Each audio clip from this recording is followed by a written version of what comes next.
Hello and welcome to the Minds on the Frontline Podcast, brought to you by the Wayne State University Frontline Strong Together 5 program. The Minds on the Frontline Podcast is designed to inform, educate, and entertain first responders, their families, and the public regarding the realities of frontline work-related mental health challenges. In this episode, we welcome Mike Milner and Ron Curaba. Mike Milner is a well-known retired firefighter from the FDNY that spent many years in the highly respected and highly trained Rescue 4. Since retirement, Mike has become a mental health advocate for all first responders, and he spends a lot of time sharing his experiences and how he was able to get help when he needed it most. Ron Curaba is also retired from the FDNY and finished his career as a lieutenant on 107 Truck. Ron is currently a peer support team member with the FDNY's Clinical Service Unit, where he works with firefighters that need help with their mental health. Both Mike and Ron have been featured on the Gettin Salty Podcast, which we highly recommend you check out if you haven't already. This turned out to be a fantastic episode that feels like 4 firefighters just sitting around a kitchen table talking about mental health. If you don't know, the Firehouse Kitchen Table is a sacred place where we tend to open up, share our thoughts, laugh, and solve all of the world's problems. We really enjoyed our time with Mike and Ron, and we hope you enjoy this episode. Good morning, fellas. How are you? Hey, good. Good morning. This is our very first Zoom podcast interview on Minds on the Frontline Podcast. So I think we're pulling it off so far, the fact that we all got on here with cameras and microphones and it's being recorded. So the first step's done. Now it's time to make a cool episode. So before we do, let's lead off with the senior man, Mike Milner. Tell everybody who you are, what you do, and where you do it, or where you did it since you're retired now. Well, I started out in the South Bronx in 77, so that was still the war years. So, you know, whether I had the line in the beginning or when I transferred over to the truck 19 later on in my career, you could always look up from the roof and see a fire right down the block still, or multiple. So I learned my trade. Probably the only way you really should do it, and it's hard to do it nowadays, is actual fighting fires, vacant and occupied. And then when we weren't fighting fires, we trained on vacants, cutting roofs, forcing doors, trimming windows, doing searches. So, and I learned from like World War II and Vietnam and Korean vets. So I was very lucky. And then, of course, another luck, I was taking hazmat courses with the Volleys. Rescue 4 at the time was the original hazmat. So somehow I had met them at various courses and conferences over the years. They knew me. I knew them. They came to my firehouse one day. Mike, come over to Rescue 4. And the rest is history. And then, of course, 9/11, Father's Day, I got blown out of a building. I jumped out of a window with my lieutenant. So I have not the technical experience like Ronnie does, or you gentlemen, but I do have the experience that I try to translate that if I can get by and live and survive and prosper, like Spock, always he do this or whatever he does. If I can do it, you can do it. So I use my cred to make the person I'm talking to or the audience feel comfortable.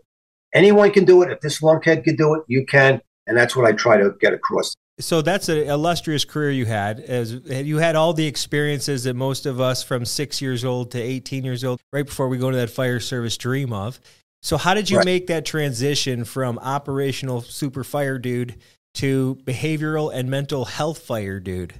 Well, you know, I would say that although 9/11 ruined my marriage, I became a horrible husband, but a great father. I'm an older dad, so my sons were only 3 and 2 when I retired.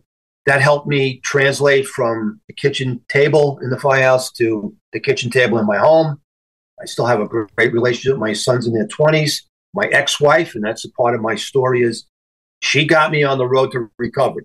And again, we'll talk about it later, but families have to be involved, and the fire service has to be willing to provide them with services. Because if you don't get the dad and mom involved, the dad ain't going to survive, or the mom. So you got to get the whole family on board if you can. And in my case, it worked out. I was able to do it, and I just kept busy. I was working for Morning Pride for a while, and then as my kids grew, I became Mr. Mom. So I was lucky. I wasn't going right to the bar to have a martini because I had something to fill the void of the kitchen table.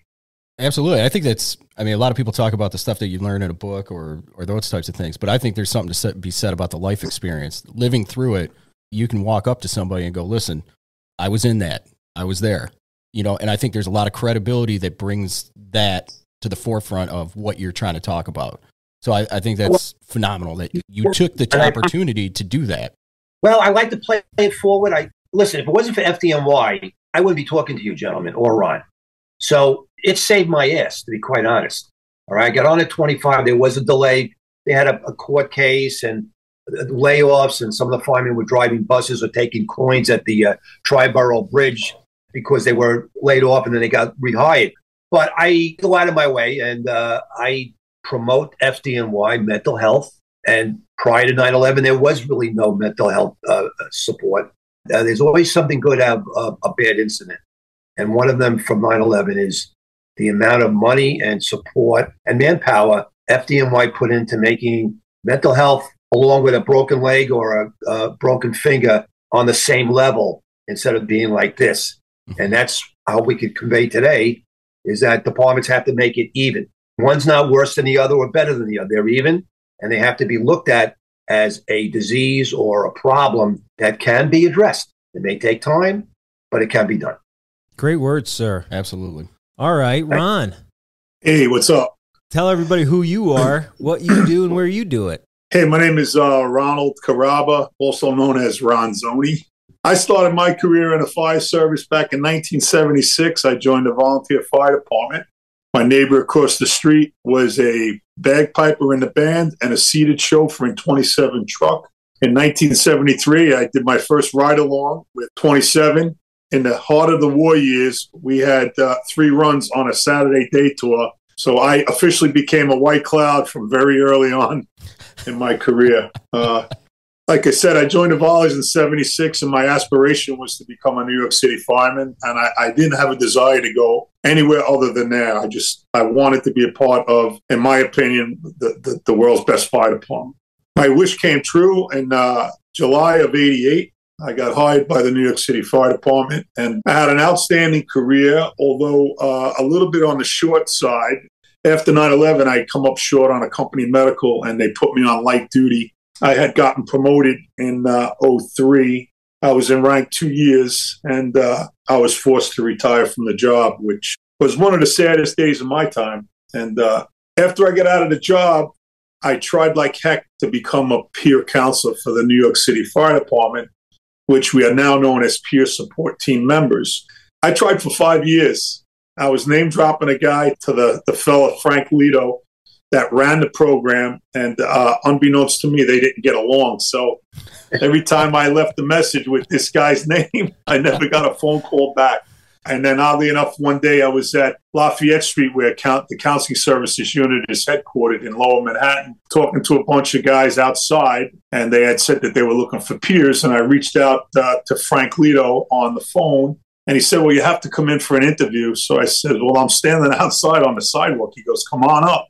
When I got up, I sat down with Frank. I shook his hand. He said, so where do you work? I said, Ladder 107.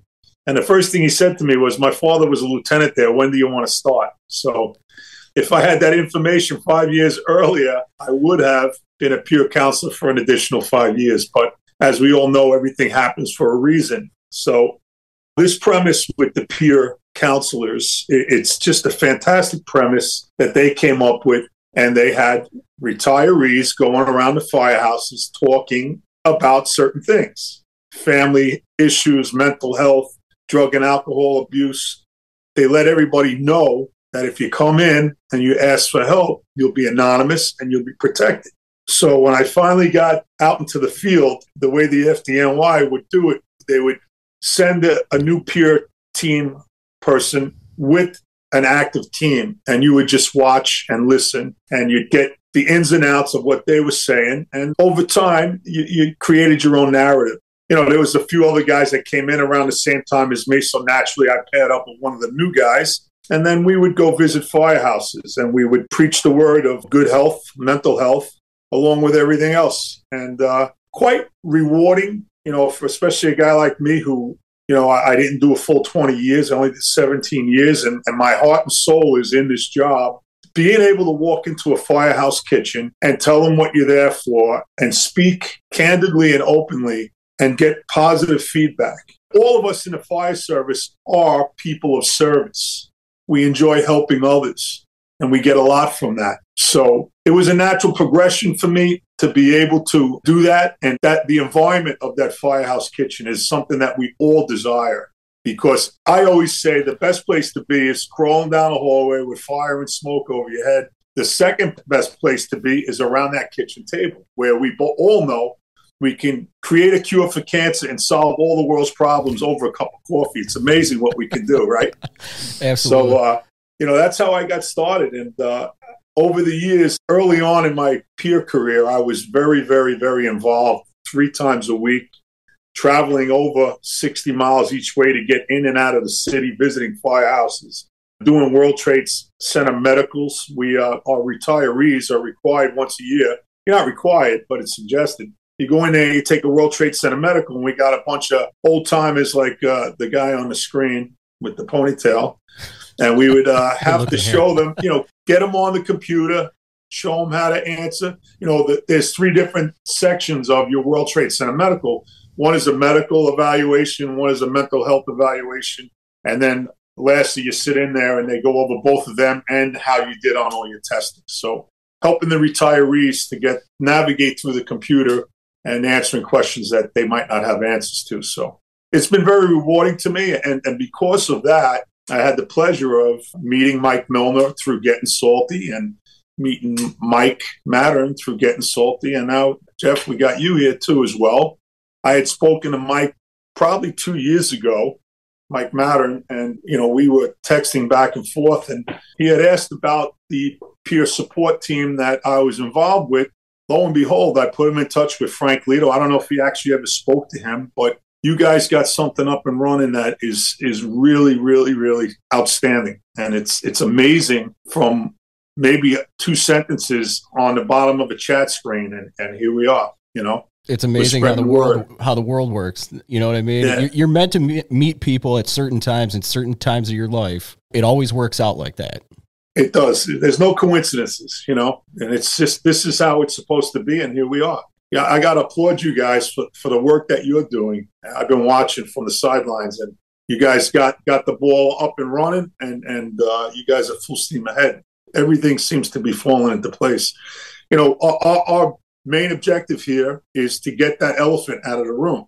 When we got on the job, Mike got on, 10 years before I did. In my time when I got on, if you went to the counseling unit and asked for help, that was almost guaranteed a CD30 on your locker, which is a transfer slip. Take your show somewhere else, you don't have what it takes, And over the years, that's been a downfall to a lot of guys. They were afraid to open up. As Mike had mentioned earlier, after 9/11, our counseling services unit went through the roof. We saw over 10,000 family members, along with all the firefighters, and internationally known right now. I've witnessed firsthand how FDNY has been to Germany, over in different parts of Europe, and here in the United States.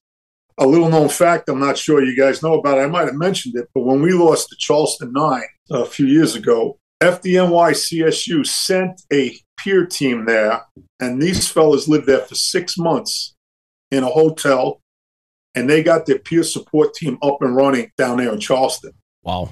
That's amazing. Yeah, it is amazing. That's a brotherhood right there. So unfortunately, the careers you guys have experienced have put you through those things to have to fix this problem we're all dealing with at this point to some degree. But those experiences allow you the opportunity to kind of set the stage of what we might expect as we continue through our career. Mike and I are creeping up on that 20-year, and we've learned a lot up until then. But we got this next phase where we kind of crescendo and then go into our retirement. So there's this new set of challenges I'm starting to face as I get older. And then these young bucks coming up through the ranks that are either new or in that first 5 years are just being introduced to some of these stresses.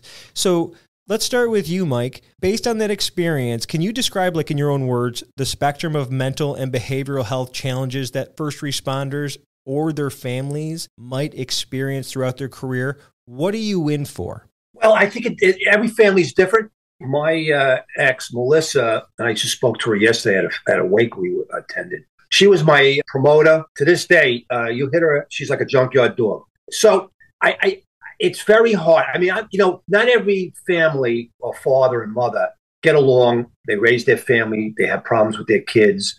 It was a mitzvah. Let me use that one. I'm half Jewish. I was just a lot of luck. Like I'm not into astrology and all that, but there are a lot of things that were aligned, whether it's Jupiter and Saturn or Sagittarius and the Big Dipper, Little Dipper. I was just very fortunate that I had a wife who then became my ex, that was my supporter, led me to mental health support. And, my kids are fairly normal as a result of me getting some help. I only can speak for myself, but I will say this. There are a lot of people that do fall off the table. All right. They may have gotten divorced after a major event. I know after 9/11, a lot of guys got divorced. The fact that the widows of the fallen of 343, the majority were married. I talked to some of those kids. Now, some of the kids came out okay. Some didn't. It doesn't mean the mom or the father or the surviving spouse did anything wrong, but that's a big trauma. In my case, unfortunately, I had multiple trauma, not even 9/11, but Father's Day being blown out of a building, jumping out of a window. My lieutenant died. I survived. There's a lot of survivor guilt that gets involved. Sometimes you're act out of social events because the widow doesn't like you anymore. You lived. My husband died. So there's a little animosity involved. I mean, it's an onion's worth of layers of issues. So to get mental health support for yourself, it can be an easy path, but there's a lot of distractions. As I just mentioned, family, being X'd out of social events. So I don't know if that answers your question, but that's my path. I was just very, very lucky. And Ron can speak for himself. But all I can suggest is guys like you, Ron and I, in the city and other departments, if you're aware of problems, get the help. It's out there. Don't deny yourself. And fortunately, I've had guys call me to say, hey, Mike, how you doing? They're not calling me to say how I'm doing. They're calling me because I am always accessible. Every time I talk, I say, listen, I'm not a professional, but you want to call me? And they like calling me because I actually answer the phone and it doesn't go to voicemail. And that's a big deal. So when I call and they call me, how you doing, Mike? All right, what's your problem, Bobby? It's about them, and that's what it should be. So that's all I can say right now. We'll get to more questions, I'm sure. No, I love it. No, you're good. No, there are no right or wrong answers, right? But Ron, let's hear your take on that. Based on your experience, what are first responders and their families in for potentially? And I'm talking like all of them, from the volunteer to the professional, from rural to as urban as it possibly gets. What does that potential thing look like for our communities of first responder? First and foremost, everything that we experience is a cumulative effect on us, right? In the pre-show, when we spoke about getting it out there to the new folks that are coming on the job now. So what we do in the FDNY is we go to probationary fire school while they're in their classrooms. They give us the auditorium and we pitch the candidates on mental health, things that you can expect, how you should react to certain things, So early on, when I got on the job, nobody came to the academy to say anything about anything like that. And I joined the volunteers in 1976, and it's even less of a spectrum there. I know Mike's a big proponent of pushing this for the volunteer services because they don't have a structured environment like a paid municipality. So mental health and the things that we experience are cumulative, and it affects the whole family. You can come home from a horrific day and be in a really bad mood, and the wife says the wrong thing, and next thing you know, you guys are feuding, because you don't know how to handle it. You don't know how to dump this problem. You don't know how to suppress it. We really don't want to suppress it. We want to be open about it, and we want to be able to purge, get rid of it, get it off your chest. And the problem is with this stigma of going to the counseling services unit, that you don't really have what it takes. So a lot of firefighters are going to suppress that instead of talking about it.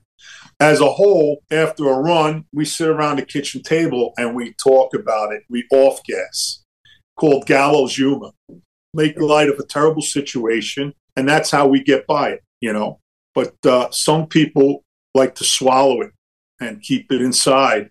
Now that we're in the forefront here and we're trying to get this pink elephant out of the room, I say that a lot, it's more acceptable. It's more acceptable for us to talk about it. It's more acceptable for us to acknowledge it. When I was very active as a peer pitching firehouses, we would get the firefighters to understand what we were saying with simple terms. Listen, if you hurt your shoulder, you're going to talk to an orthopedic doctor. If you have a heart problem, you're going to talk to a cardiologist. If there's something going on mentally in your mind or in your heart, you're feeling uneasy, you have to be 100% when you're at work, because a lot of things go into what we do. The way we fight fires in the New York City Fire Department, order of arrival, type of building, location of fire. If one of those things gets missed, that compounds the fire operation.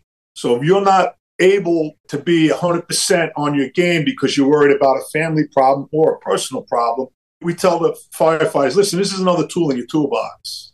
Use this to your advantage and don't put a dark cloud over it. It's just another way to help you.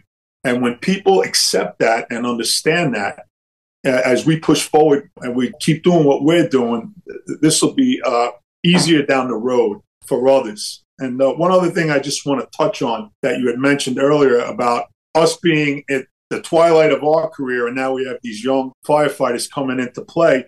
I don't mean this with any disrespect, but it's generational. You know, the way I was raised and the way Mike was raised versus the way you guys were raised, because you're a little bit younger than us. This new generation, it's just a completely different world across every imaginable spectrum. And the work ethic is different. This seniority thing that we have in the fire department, senior man, well, you know, a new fella or a girl coming in, well, why do I have to do it? How come they're not doing it? You know, and they don't understand that pecking order and that premise of how tradition as well, you know. So moving forward, we're out here talking about it. That's a big plus, but we also have to be cognizant of the fact that this younger generation, they think a little differently than us. Their mindset is completely different than mine. I know that. So we have to handle that with kid gloves as well and make sure that we can mold them as well. Absolutely. I think the two big things that you hit on that we talk about all the time is the first thing is we just don't know how to talk about it. At the firehouse, we could talk about a lot of things, but we don't know how to talk about if something bothers us or makes us look weak or whatever it might be. That's what I think you guys coming on here is phenomenal, is because you guys are old school guys. You know what I mean? You guys. Thanks. Yeah, I mean, no, I mean, I say that with respect. No, you know what I mean? Yeah. We all did. did. It's a compliment. But I think the other thing that's been missed along the way here, you hit the nail on the head, and actually both of you guys hit. Everybody wants to look at the stuff that goes on at work and how it affects the first responder, but it's also the stuff at home. Like, you've got a life outside of work. If you got something going on outside of work and then you compound the cumulative effect of the things that you see at work, there's no way you're ever going to be able to carry all that. You hit the nail on the head, and I love that you brought it up, was it's not just the first responder, it's the family on top of it because of that fact. It's that whole person approach to whoever you're trying to help. It's not just work. They might have a sick kid at home. They might be going through a divorce. One of their parents might have cancer, and that's just their life. And now they're coming into work. I'm so glad that you brought that up, because that's one thing that's been missed over so many years is everybody just thinks about the traumas that you deal with at work, and no one ever thinks about, well, who are you as a person when your shift ends or you go home? There's a lot of stuff that people are going home to on top of it, and I'm glad it's finally being brought up. I will say this, though. Ronnie and I and Mike brought it up about family. And I think if we're going to put together a mental health program for this, for fire departments, you really have to start at the basement and work up.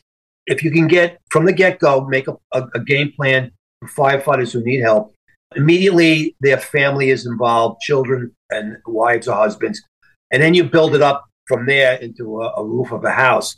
I think that's the only way you really want to start to have a successful program. Because in my case, my wife was very involved, and it helped me get through this. She led me to the right psychologist, and it took me a lot of psychologists to find the right one. I think that's a part of the way we should approach first responders. Get everybody involved, as Ron said, and then you build up from there. Absolutely. Absolutely. Now, based in your experiences, you've gone through a long career before peer support was even two words we strung together in the firehouse, right? So there was the obvious thing we're talking about before. It was cool to say, I need help. And then it's been a number of years since this program has really rooted in your department, as well as grown and become kind of a leader in this. So tell me what the department feeling was like prior to this type of thing being accepted versus now. Give us that compare and contrast. Well, as I mentioned before 9/11, the counseling unit was there, and more or less it was a dumping ground. If there was a problem firefighter somewhere out there, they would get them off the chart, get them to the counseling unit originally, and then get them to a firehouse or a location where it was almost like a no-show type of job, where you weren't online, you weren't in a fire company, and they were kind of just keeping you in limbo. If you asked for help, it was the worst thing you could do because it was a sign of weakness. You don't have what it takes. Maybe you should go somewhere where it's a little more slower or quieter. The mentality, it's just, and the reason why it was like that is because that's the only way it was up until the need really came into play. When 9/11 happened, I mean, the whole world was stunned, and the New York City Fire Department was on its heels. I wasn't there when they first started the peer count. I was still an active duty guy. And so early on, just that stigma, the thing that we're trying to erase. And here we are, it's 2023, and we're still trying to dust that off and put it on a plate and make it presentable. And I think we're on track now. Before this 9/11 and everything else, it was just CSU was like taboo to an active duty fireman. Now, before 9/11, obviously after 9/11 happened, it was one of those things where it was well known this is going to something needed to be done. Mm-hmm. Was that something that came from the members and said, hey, we need this? Or is it something where CSU stepped up and said, these guys are going to need this. We need to change what we're doing?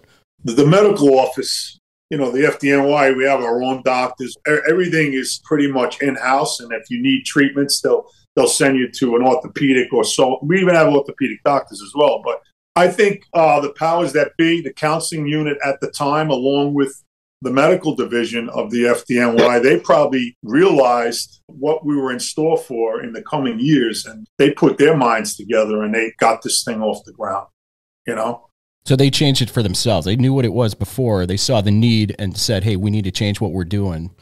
I can't say exactly. I'm assuming that it went that way because there'd be in my opinion, I don't think it could have happened any other way. They had a counseling unit that was considered a dumping ground, for lack of a better term. Yeah, I'm sure they did some good along the way, but majority of it was the need wasn't there. And after 9/11, the writing was on the wall, and the powers that be, they saw that this is something that we must address because it's coming at us like a freight train. And they did it. I'd really like to know, and I'm going to ask the next time I'm at a peer support meeting, who came up with this idea? Because it just makes perfect sense. Why didn't we think of it before now, type thing? I know.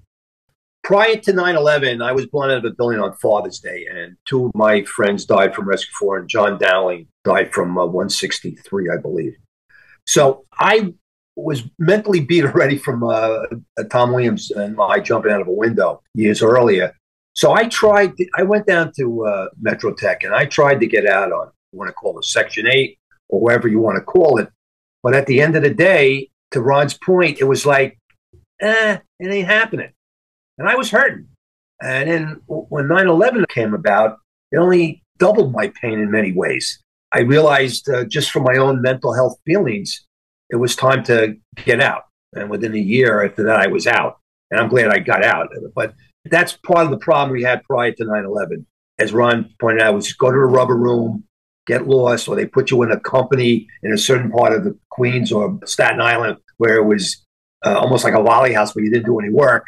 And that's where they put you for a while. And hopefully you got better. And most times, I don't think you really got better. They just got rid of you. And you were out there and they didn't have to deal with you anymore. So fortunately, as Ron said, after 9/11, whoever started the impetus to get it going, believe me, now they treat you with kid gloves, with respect. And their goal is to make you better and return to full duty if they can. So do you feel like it's become more of a healthcare system than it was like a place to put people who are saying they're having a hard time? Oh, it definitely was a dumping ground. It was like prior to the 2000 when they started closing mental health institutions that the states ran. Yeah. And they let you out. Yeah, it was draconic. It was old. The real answer in those days was have a scotch at the kitchen table with the boss, go back to work. believe in asking the important questions. Their home kitchen table for those those home kitchen legislators tables. Listening from home. Yes. Allegedly. Yeah, so I'd like to bring up another group that is here to help us beyond peer support, and that's culturally competent clinicians. Those people who have never gone on a fire run or any type of first responder run, but have dedicated their time to understanding our culture and truly helping us. So how do culturally competent clinicians play into this for you guys? How many of these humans are you actually utilizing, or is this all peer support driven? The FDNY has satellite locations. We have a total of 5 locations where firefighters can go to get mental health. And in those satellite locations, they have clinicians that have certain degrees in mental health. We have a few psychiatrists on board, psychologists as well. You know, there's been guys that I've worked with as peer counselors have studied and become clinicians. We have 2 personnel which started out as clinicians and then became firemen and are still involved in CSU through the peer support system now. And they see regular clients. You know, we have that luxury that we can ask a firefighter, do you want to speak to another firefighter or do you want to speak to someone anonymous? You know, the personnel that are clinicians that had no fire background, they've been taken in under the auspice of their credentials. And then as time went on, as when I first became a peer counselor, I didn't know anything about pitching a firehouse. And, you know, you shadow 2 people, come up, you watch what they say and do, and that's how you learn how to do it. So I don't know what the exact number is, but I'm going to say somewhere in the area of probably between 20 and 30 clinicians, maybe. I would think. I might be guessing a little high, but it's a vast amount of people in those positions, along with higher education through the psychologists and psychiatrists that the job employs as well, you know. You know, I've met a number of really good ones, and I've also met a few that aren't so good. You know what I mean? So I know how we vet them out. Do you guys vet them out, or do you just kind of like, oh, you're qualified? Is there a process of making sure these are the right humans to allow access to our personnel? I don't have that answer for you, but I would imagine there's a system, or I'm sure they cull through the selection, and they, you know, some people just don't fit the mold, you know, and that becomes evident, I guess, over a couple of weeks. So I don't know exactly, but I've spoken to a few clinicians and different clinicians throughout my career, both on the job and off the job for my needs. And everyone that I've encountered, they seem to know the nomenclature of the fire department. They get the lingo. So they seem to be the ones that have passed the test and are able to take care of New York's bravest. The way I look at it, and Ron's right, but I also feel that departments get these mental health programs off the ground, and they're going to hire clinicians. I would think that what helped the clinicians out a lot would be either ride along with the fire department chief, or go to the kitchen table, or come to the training center and watch what they do on a daily basis to add to the nomenclature that they may learn the lingo, and actually see them stretch a line, climb a ladder, so that when these folks do come in for help, the folks may feel more comfortable, because now the clinician can say, well, you know, I was at the training center for a week. I'm a very admired of you gentlemen and ladies. I kind of understand you now. So if you want to open up, I think I can help you out. I think that would go a long way too.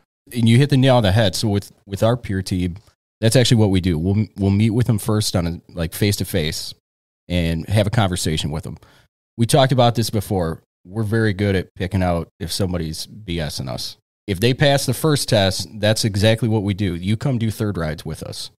You go on runs. We take you down to the training center, the whole deal. We let them know, hey, we want to learn who you are, you know, but we also want you to learn who we are. And I'll tell you, sitting them down at the kitchen table and letting the whole crew fire away at them. Honestly. And seeing us in our true environment, not what you think our true environment is. Every thought, everything that comes out of our mouth at that kitchen table.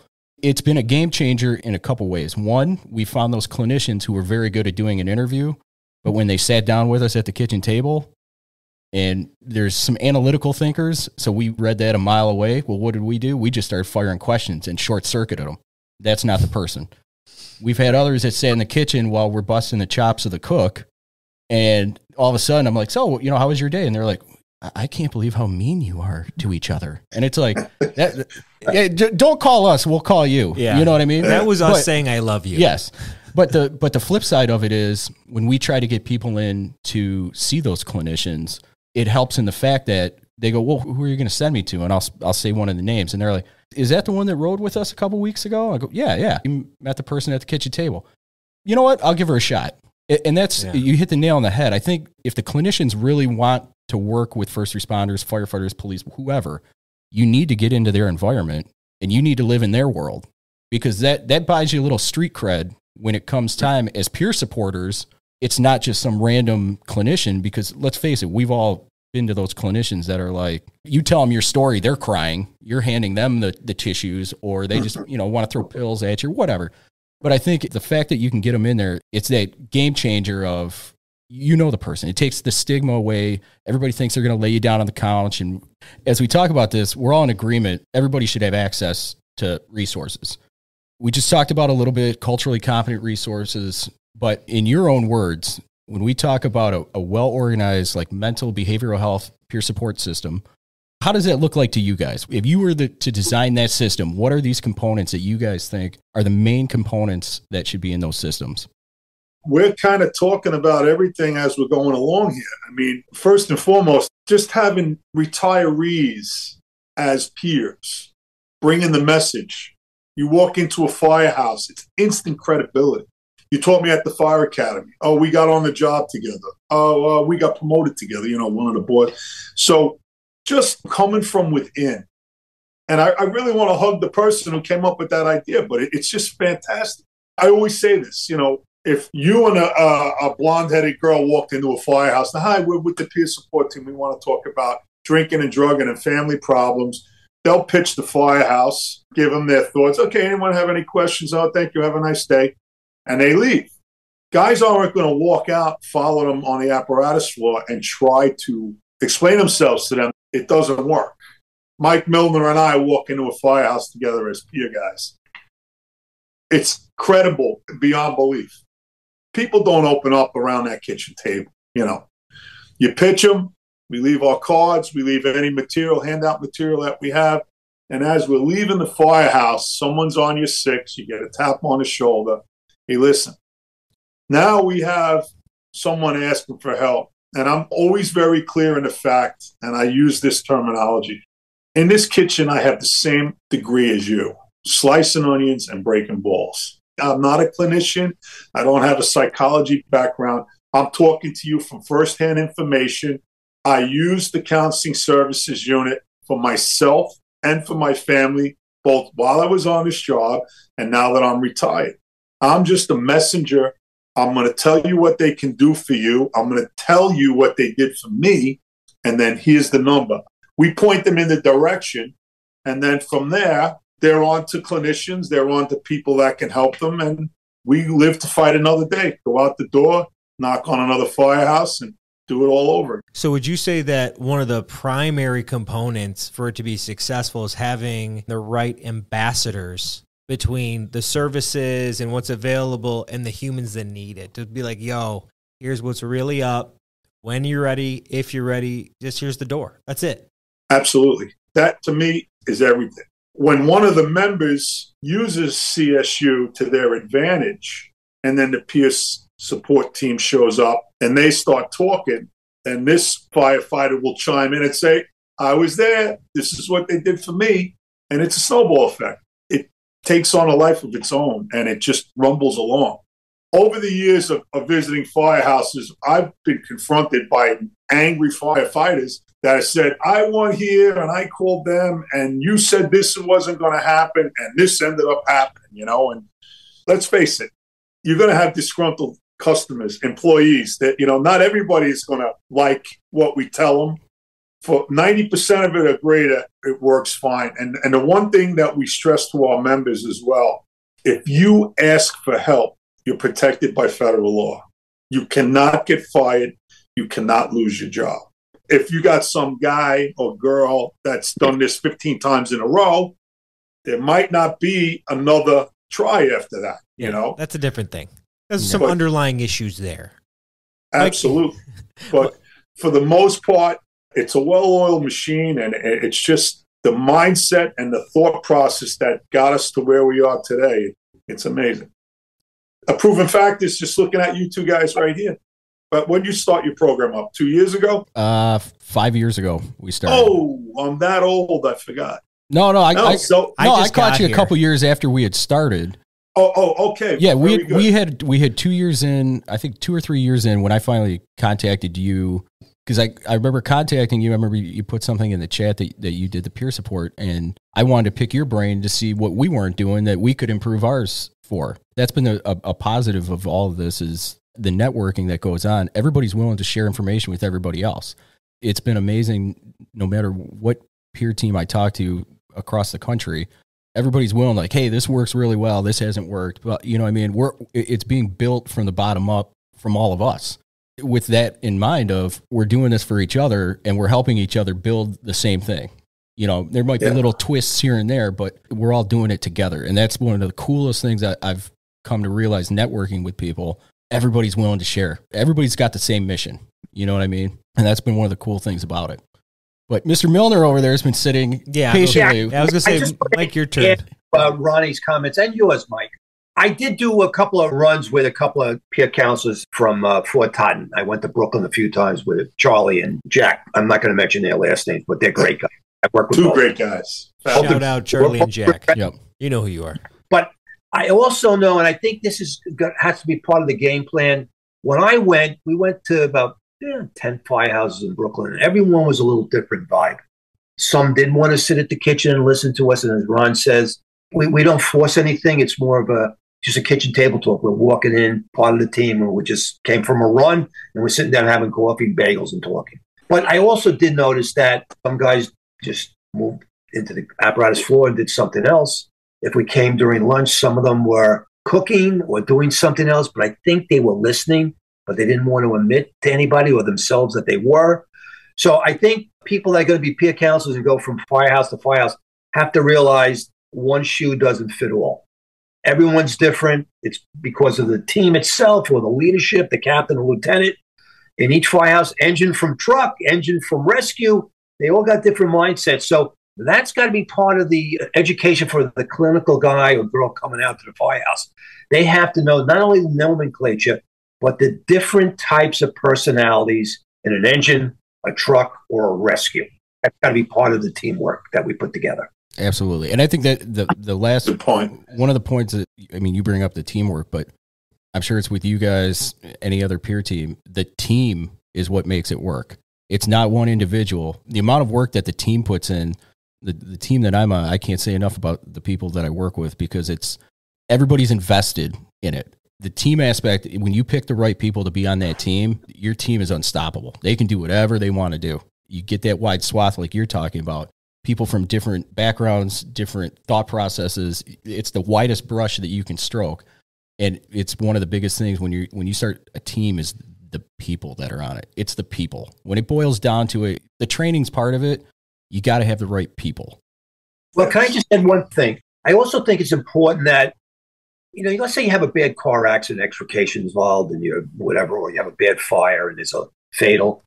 And I don't want to put any more pressure on the bosses than they already have. But I think it's important that the lieutenants and captains, even the chief, make a phone call. Maybe not the next day or the day after. Call up the guys or the girls and say, hey, you guys all right? You want to talk about the incident?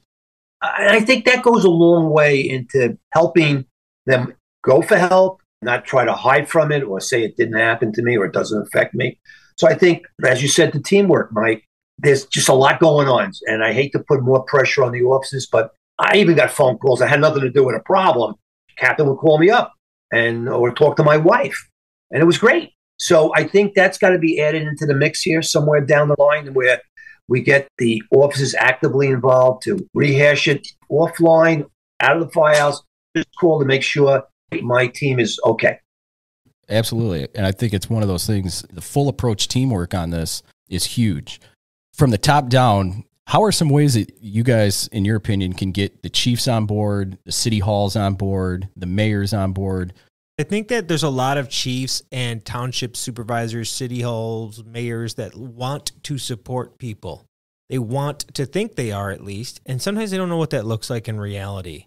So how do you leverage the reality of what we have going on and getting them involved to actually fortify the services that are being created around them?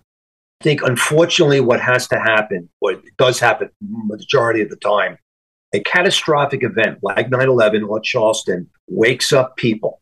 Mayors, fire chiefs don't like to be embarrassed. They're the head of the team. They want to look good to their people, whether it's the fire department or the people voting for them. But that's usually what happens. That's the changing point for many departments, is a very serious incident that makes them have to go in that direction, whether they want to or not. You got it, Ron. You know more than I do. You know what, Mike? I really can't add too much more than that, but definitely after a tragic event, you know, there's a mad scramble immediately after, trying to figure out how we're going to deal with this and how are we going to be able to recognize this down the road, you know? Very plain answer and straightforward, Mike, but that's really it. You know, one thing, chief officers start out as firefighters. So they're getting that experience of the kitchen table. You know, now he's in headquarters sitting behind a desk. He's not in a frontline company. They all start out the same way, you know? So from that aspect of it, from them being exposed as firefighters, company officers, battalion chiefs, and so on, your experience will build with every year and every event that you're part of. And that all comes into play as well. To try to sell mental health in this day and age, it's just easier because it's a frontline talking point and everybody's concerned with it. That alone, you know, and what you said, Mike, I think you're right there, right on point with it. You know, I really can't speak from the chief of department's point of view because I only made lieutenant. So, you know, but I assume that that's how it goes, you know, right. If you want to add something on top of that, Mike. I think the other part of it, and Ron knows I talk about it a lot, there is a difference between being in the volleys and being a professional. Not because they're less smart or more smart than you or I or the people on the panel here today, but their environment is different. We go back to the firehouse. Many large departments do have clinical people to help you if you have a problem. Most volley departments, especially in the rural areas, don't. And when you have a catastrophic event in the volleys, they may not see the firehouse again for another month. They may only do 200-300 incidents a year. So that guy may just get lost. And that's another reason why the volunteer fire chiefs should be in their curriculum when they go through the ranks. Many of them have state fire academies that they have to go to get courses to continue in their career, that they should be giving courses on mental health awareness at the minimum. So that if you just see something a little bit off, you haven't heard from him, or someone at the deli said, yeah, Mike was a little weird last time he came in for coffee, that's when the chief or the captain of that volley house has to get involved and make a phone call. Because waiting 1 week, 3 months is too long. Yeah, especially for those communities that you don't see each other every day for 24 hours, right? When I worked on a paid-on-call department, I'd see a person maybe once a week for an hour versus spending 24 hours with my buddy and noticing all the details. Yeah. The dynamics is different for the volleys. Yeah. And that's why, you know, I know the professional guys, I don't worry about them as much as I worry about the volley, because I also was a volley for many, many years. But talking to guys from FDIC, you know, they're down to 16 guys in a firehouse. They're driving 20, 30-year-old apparatus and equipment. So they definitely have no money to worry about your mental health. Right. And unfortunately, that should be right up here, right in front of their helmet shield. That's what they should be worried about. You know, the bumps and bruises, you know, you can, you know, get rid of that, you know, soak a hot tub or even a martini like I do. But at the end of the day, they don't have that support. And I know you're going to work on that. I know from talking to you guys several times, I know that's on your agenda. But it is a little bit of a different animal that has to be addressed in a different way. Yeah, absolutely. That's one of the things that we're working on in the state is everybody going through Fire Academy will have some type of mental health training. Just for that reason. We don't care if you're paid on call, volley, full-time, paid career. It doesn't matter. Or their family members. Yeah. And you're right, guys, because to Jeff's point, They're not sitting around a kitchen table, and that's not their profession. They're either carpenters, they work in Walmart, or they have their own side business or full-time business. So they're focused on their family and their business first, and then what happened at the firehouse at that specific event. So they are a different animal that deserves the same amount of encouragement and help that we get as professionals. We're all humans. I don't care what patch you wear. I don't care what profession you are part of in the Frontline 5. We're all humans. You got to take that kind of stuff out and take care of the person behind the uniform. That's the biggest thing. We're all one family. We all go through shared experiences, and that's how we really have to take a look at it. Nobody gets less than the other. So, one of the things, the stresses of this job is from being willing to help and provide service comes along with a little bit of baggage, right? So that same thing can be said if you're a peer support team member. The weight you carry being a peer support team member and listening to some traumatic things or listening to other people's problems can get difficult. And then on top of that, you can't save everybody, and nor should you try to save everybody. So what advice can you give for current and future peer support members to maintain their own sanity? You definitely have to off gas as well. My very first experience as a peer counselor, I dealt with a guy that drove me. He was one of my chauffeurs when I covered in his firehouse, and he ended up taking his own life. And I spent a solid month, 4 to 6 times a week on the phone with this fella, anywhere from 20 minutes to an hour and a half, trying to talk him down off a crazy mountain, tell him that, if nobody cares about you, I do, but the firehouse loves you, cares about you. Frank Lito had a hand in that. It was both of us trying to get this guy to come in. And in the end, he took his own life. And I asked that exact question to Frank Lito. I said, where do you go when you have to dump your stuff? Because Frank ran the entire counseling services unit. And he told, go sit down and talk with somebody. We're promoting mental health. We're trying to release the stigma. So it's just natural that after being out there in the trenches, listening to people dump their woes and stories, it's cumulative for you too. So you should go and sit with somebody. I can call Mike Milner on the phone and say, hey, Mike, this is what's going on. And, you definitely have to be aware of it. And you definitely have to have an avenue to get to be able to clear your mind so that you can get back up on the horse and get out there and help. It's definitely cumulative for all of us. If you're gonna walk the walk and talk the talk, you got to do it for you as much as everybody else. 100%. Yeah, exactly. That's one of the things I worry about with this guy. This guy goes on a lot of calls when he's on duty. That's enough. And then he's taking on everybody else's concerns, right?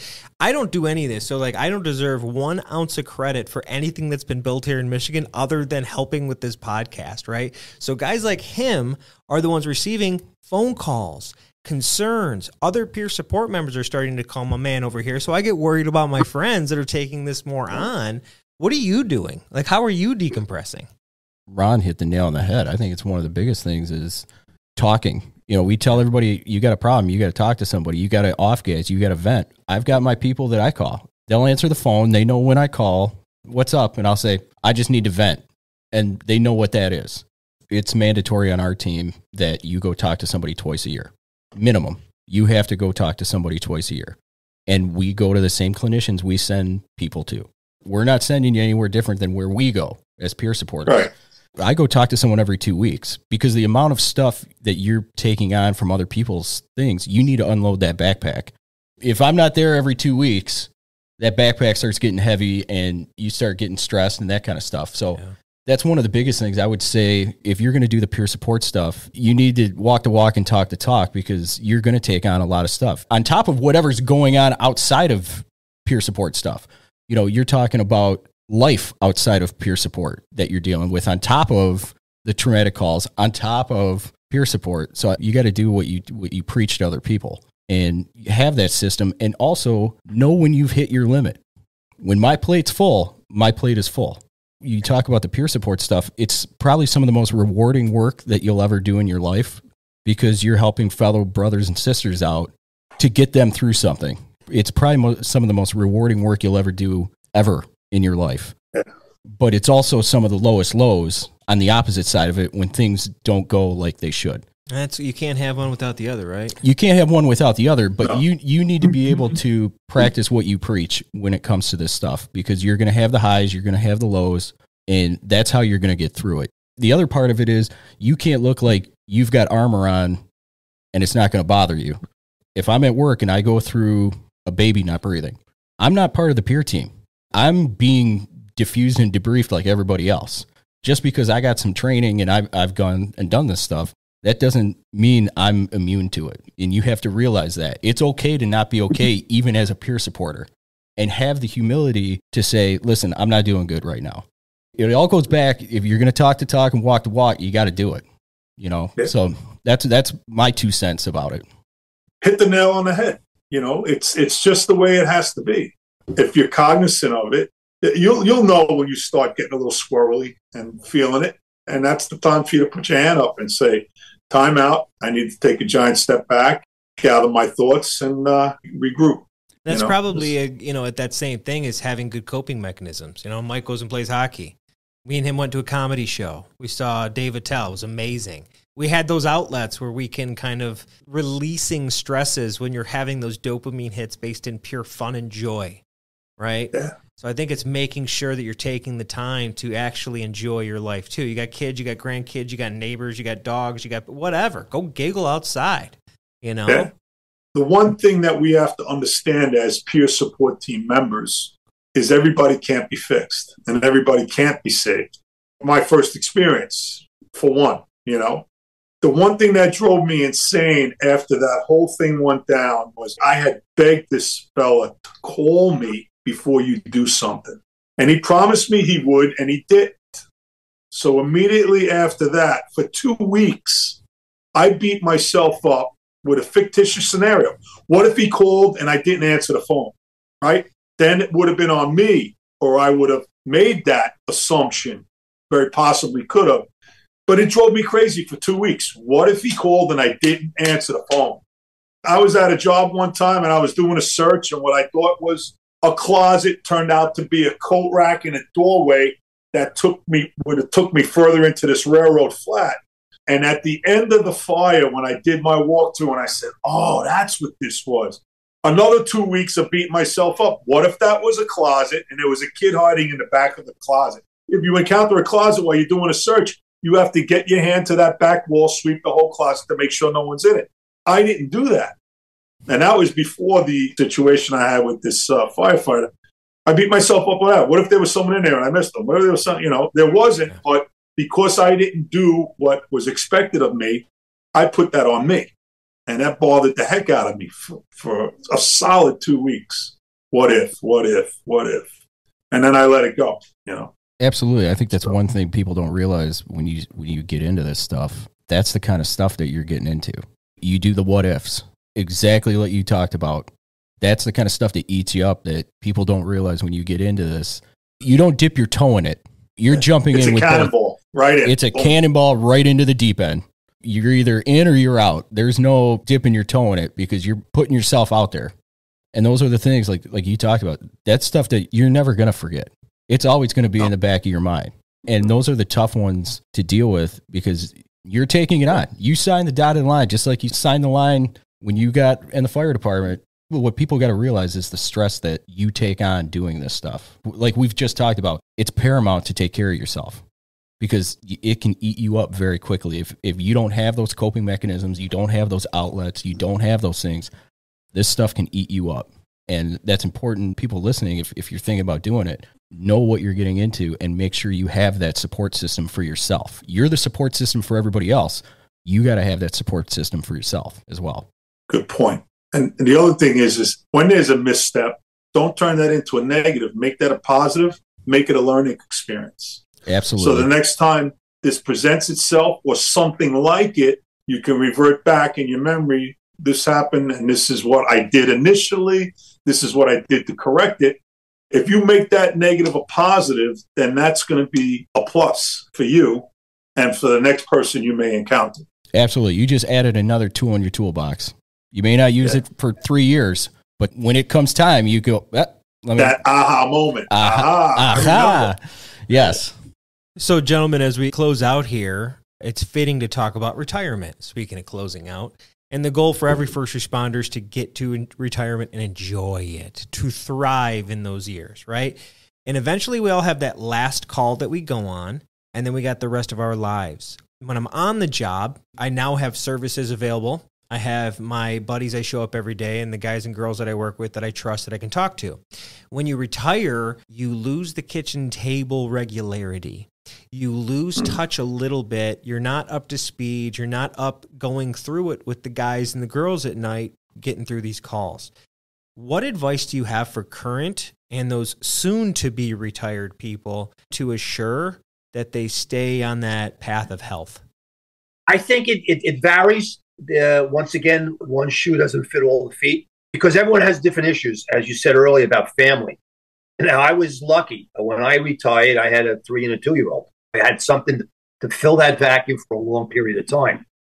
I don't know what the answer is because everybody's issues are different.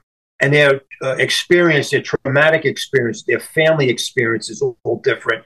Their family life prior to getting married, because that usually somewhat determines how you're going to handle things, is based on how your mom and dad brought you up as a child.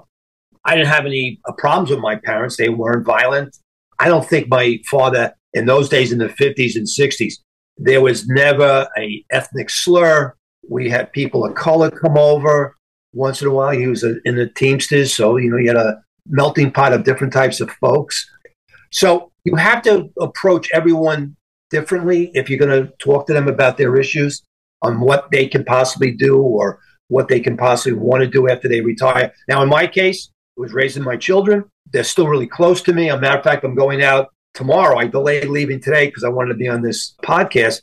Go out to Boulder, and I hope to see you and Jeff on my way back because I'm driving through the south of Michigan through Indiana, coming and going. So hopefully I'll get a chance to maybe see you personally. Come on by. Absolutely. Let us know. The end of the day is I was able to fill my time. I worked part-time for Morning Pride at the time.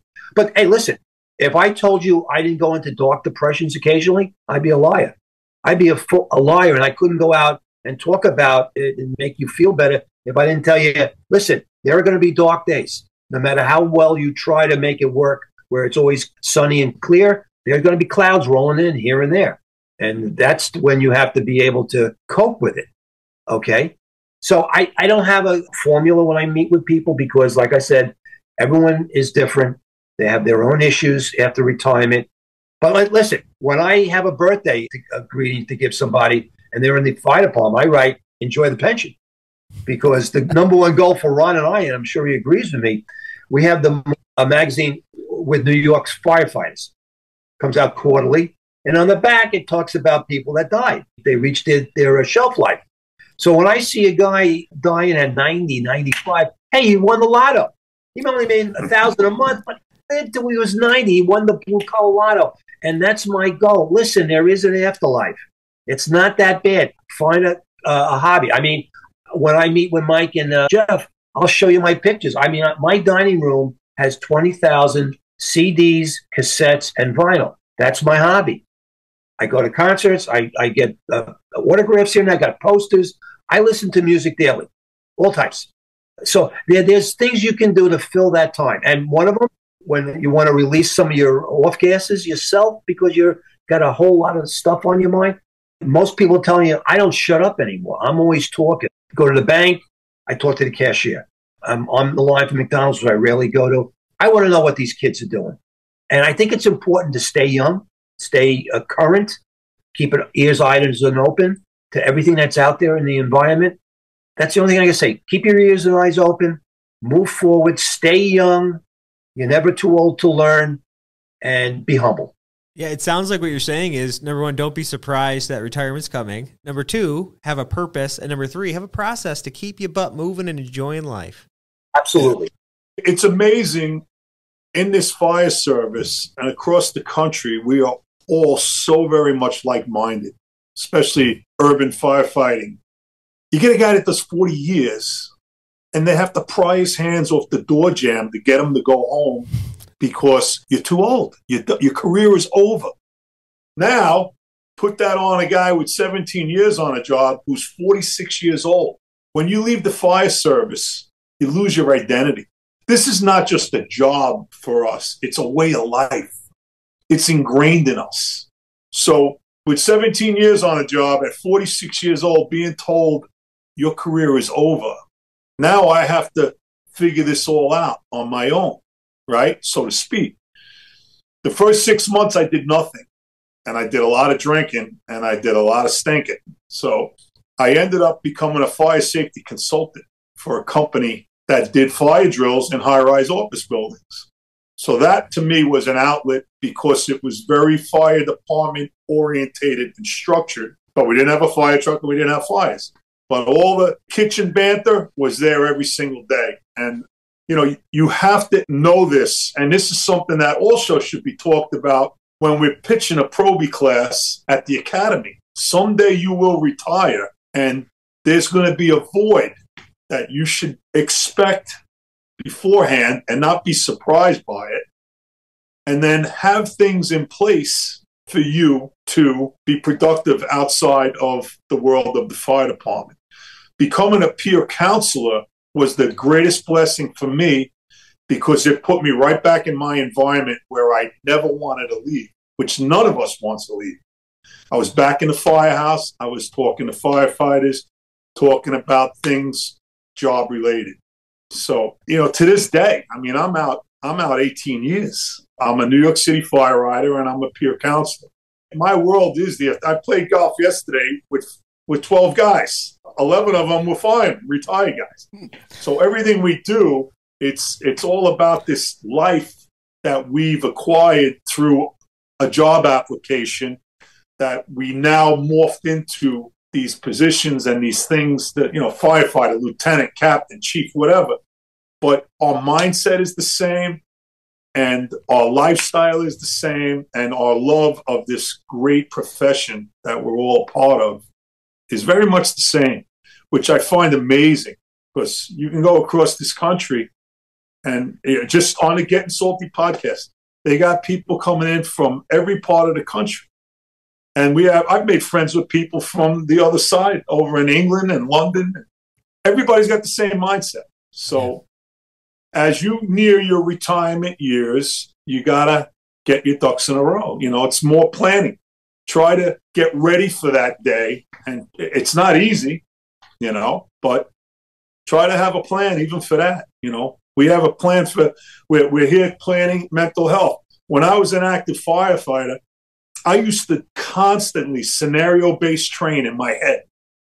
If I'm going down a hallway and this happens, I'm going to try this. If that happens, I might try that. Why? Because when something presents itself, your mind's already thinking. So the same thing for retirement. Start planning a little bit ahead of time. Get your mindset into the fact that you're not going to be doing it 24, and you're not going to be telling funny stories in the kitchen and putting flour on the ceiling fan and, you know, pranking and whatever else. There's life after death. You know, you retire, there's life. You know, I guess Mike and myself are good examples of that, you know, because we're out here and we're giving back to the career and the jobs that we so well loved. And it's important. It's important to keep this going. So totally agree. You know, one of the things, my father-in-law did 30 years in the fire service, professional firefighter, and they still get together once a month for retiree dinners, and they give you a T-shirt because it's a great idea to still have that thing. It's the same guys he sat around a table with for 30 years making fun of them because they're too short or too tall, too fat, too skinny. It doesn't matter. I'm here to buzz balls and eat the onions instead of chop them this time, right? So I think it's making sure also that you create your own firehouse in your own life. You know, you can continue those relationships. The trips don't need to stop. The baseball trips that our guys at department go on. I love it when I hear retirees go on those things. That's great. Oh, yeah. So that answers our question for retirees. Any closing thoughts? Mike Milner, you first. Yeah, first of all, I like to say that, you know what? You don't have to go on pills seeing a clinical person. Okay. I see a psychiatrist and I see a clinician. I don't take the pills. Okay. I've been able to do it without it. I'm a little phobic about taking pills, but it works. So I think we also have to approach it that just because you have a mental health issue doesn't mean you have to go on meds. If that's what you need, that's fine. It doesn't have to work that way, because I think that's some of the pushback you get from people. I got to go on meds. I'm going to be in la la land. That's not true. Number two, there's an organization I saw at the Indy, Thin Line Service Dogs. Very nice lady and a gentleman run it. I met two of their dogs. They were the coolest retrievers I've ever met. It was a commotion 24/7, and these dogs were dead on arrival, meaning they were just sitting there enjoying themselves. But I think that's something that could be in addition to programs that are set up by cities and counties and states, to have service dogs or comfort dogs to be provided if someone needs them. I know they work, so that would be a comfort for many firefighters and EMTs. And finally, I like to say that I think any department that has safety chiefs, they need to get the chiefs to have some kind of mental health awareness program or training. So when they either go back to the firehouse to talk to these guys over a traumatic incident, or they're observing something going south, they know, hey, I want those guys pulled out, new troops, or when they get to the firehouse to talk about it, if they see someone with their eyeballs going in the wrong direction, like a deer in headlights, you know what, off the record or afterwards, have someone contact that person and say if they need or want some kind of support. Thank you. Thanks, bud. How about Awesome. you there, Ron? Yeah, absolutely. First of all, definitely an honor and a privilege to be here today with you guys. It was a great experience. What I'd like to say also, the FDNY now has active firefighters that are peers. That'll help the immediate need. So if something goes wrong and they need an immediate response, there's a computer program called the Diamond Plate. There's a computer in every firehouse. They see who's working. And every firehouse across the 5 boroughs, we're over 2,000 strong is our on-duty working strength. And they can immediately pull from those ranks to get a peer counselor on scene as quickly as possible. So if that's not something that you guys are doing there, I suggest you look into that. And the last thing I want to say is being on duty and on call in the groups, working with the same people, we all know everybody's nuances, what makes them tick, what makes them click. So we're the best persons to be aware of something that's out of the normal with anybody we see at work. And this also goes for at family life, home living. If you have somebody that is not the norm of what they always are, we should raise an eyebrow to it, and we should offer a hand. Listen, I notice you haven't been yourself lately. What's going on?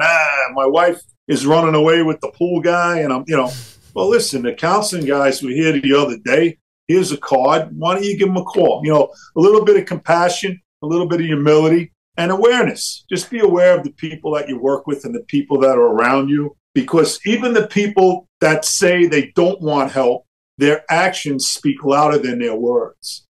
And you'll be able to pick up on something that is very apparent, but kind of camouflaged, So just be mindful, be aware, and always be willing to lend a hand, I have one more thing to add to Ron's points. As I said, I see a psychiatrist and a therapist. I got to tell you something.